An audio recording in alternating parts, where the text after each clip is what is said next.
Assalamualaikum warahmatullahi wabarakatuh. Perkenalkan, nama saya Nur Aini Herawan dengan nomor NPM 22106310 415. Nah, di sini saya akan menjelaskan tentang keamanan digital untuk data pribadi. Nah, keamanan digital berkaitan erat dengan perlindungan data dan informasi pribadi. Nah, sebab meningkatkan ketergantungan pada teknologi dan internet untuk segala transaksi membuat data pribadi kita itu rentan untuk dicuri. Nah, menurut survei, persepsi publik atas perlindungan data pribadi pada tahun 2021 oleh Kominfo dilansir dari Databox, pada 11.000 responden, 28,7% masyarakat mengaku pernah mengalami penyalahgunaan data pribadi. Nah, sementara sebanyak 44,1% responden mengalami pengurangan uang dari rekening bank. Nah, dan 32,2% kehilangan saldo e-wallet akibat kebocoran data. Nah, responden menganggap e-wallet dan rekening bank sebagai produk yang paling rentan terhadap kebocoran data. Baik, yang pertama ada pengertian keamanan digital. Nah, keamanan digital atau digital security adalah upaya melindungi data, perangkat, dan informasi digital dari akses yang tidak sah. Nah, pencurian atau kerusakan.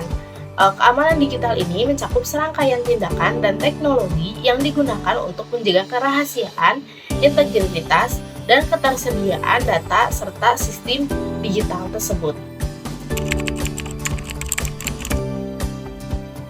Nah, yang selanjutnya yang kedua ada ancaman keamanan digital untuk data pribadi berasal dari yang pertama precision attack atau injection attack.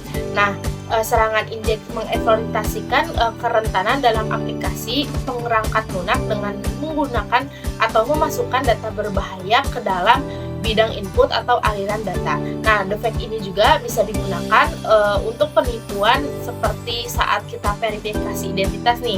Nah, pada saat kita onboarding, pengguna harus melakukan verifikasi identitas dengan cara mengunggah foto KTP dan biometrik wajah. Nah, lalu yang kedua ada phishing. Nah, phishing ini adalah bentuk penipuan yang menggunakan si korbannya dengan sukarela membocorkan informasi data pribadi mereka. Nah, phishing ini pada umumnya dilakukan yang biasanya kita lakukan itu adanya di WhatsApp, SMS, dan email. Nah, penipuan ini juga mengirim tautan yang ketika diklik akan diarahkan pada jebakan yang membuat informasi pribadi kita itu korban bocor. Nah, terus yang ketiga ada ransomware atau ransomware ini juga adalah jenis malware yang mengunci akses data atau sistem komputer korban dan menuntut pembayaran tebusan untuk mengembalikan akses tersebut. Nah, kerugian ini juga adalah pelaku bisa meminta pembayaran dalam jumlah yang besar. Nah, lalu yang keempat ada man in the middle attack atau serangan ini juga bisa menyadap komunikasi antara dua pihak.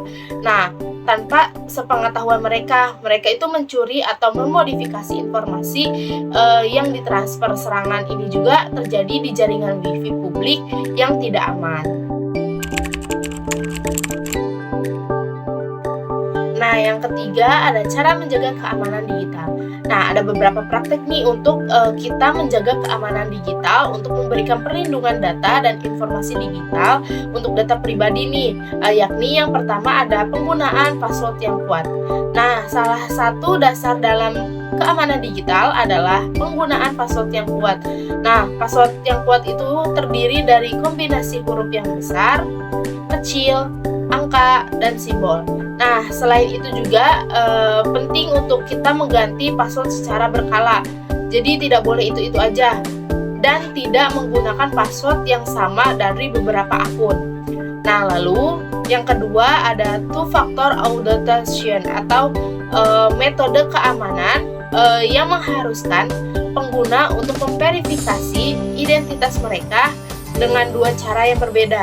Nah, sebelum dapat mengakses akun atau sistemnya, nah biasanya ini melibatkan kombinasi antara sesuatu yang diketahui pengguna seperti password dan sesuatu yang dimiliki pengguna seperti kode yang dikirimkan ke ponsel mereka. Nah, yang ketiga ada enkripsi data. Nah, enkripsi adalah proses mengubah data menjadi kode yang tidak dapat dibaca tanpa dikunci. Nah, bahkan jika pihak yang tidak berwenang berhasil mengakses data tersebut, mereka tidak akan dapat memahami atau menggunakannya.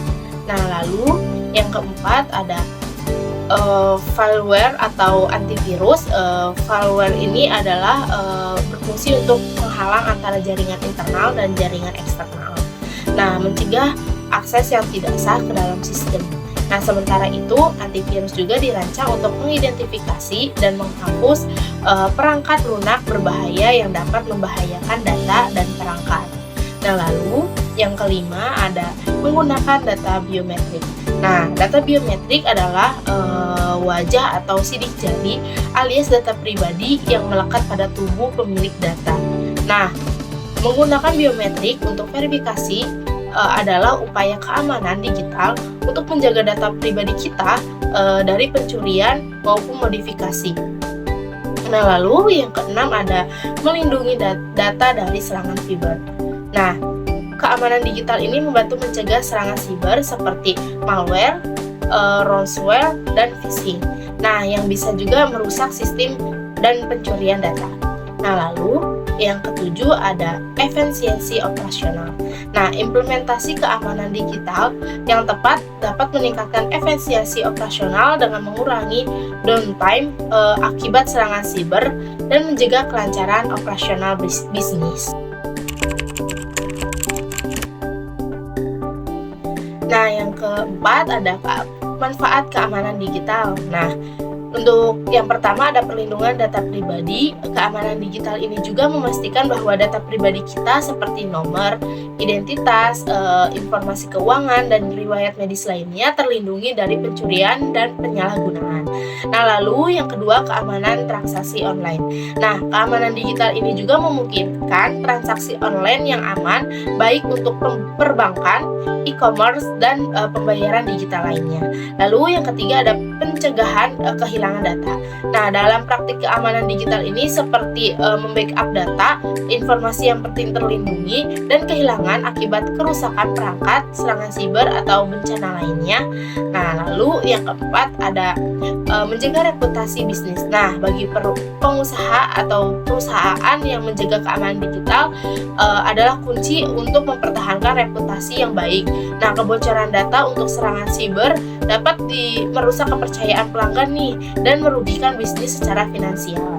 Nah, lalu yang kelima atau yang terakhir ada mematuhi regulasi dan kepatuhan. Nah, banyak nih industri yang diharuskan untuk mematuhi regulasi tertentu. Nah, terkait perlindungan data seperti GDPR di Eropa atau UUD perlindungan data pribadi di Indonesia. Nah, keamanan digital ini juga membantu perusahaan memastikan bahwa kepatuhan terhadap regulasi tersebut, nah menghindari denda dan menjaga integritas hukum. Nah, mungkin sekian pemaparan materi tentang keamanan digital untuk data pribadi. Nah, mohon maaf banget apabila banyak kesalahan. Terima kasih. Wassalamualaikum warahmatullahi wabarakatuh.